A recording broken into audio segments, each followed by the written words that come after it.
Hey, what is up everyone? Welcome back to our YouTube channel. So for today's video, I'm going to teach you how to check USCIS case status online.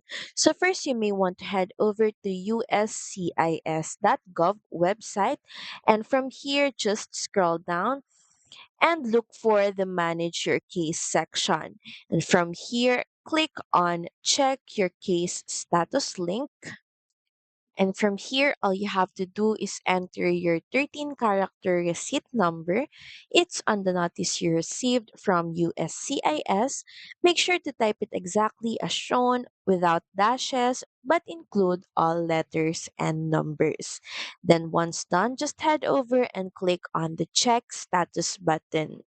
The page will then instantly show your case stage like case received, in process, or decision issued.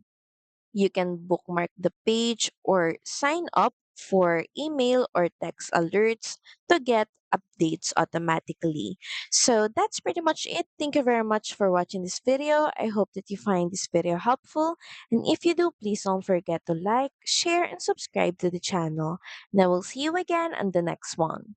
Bye!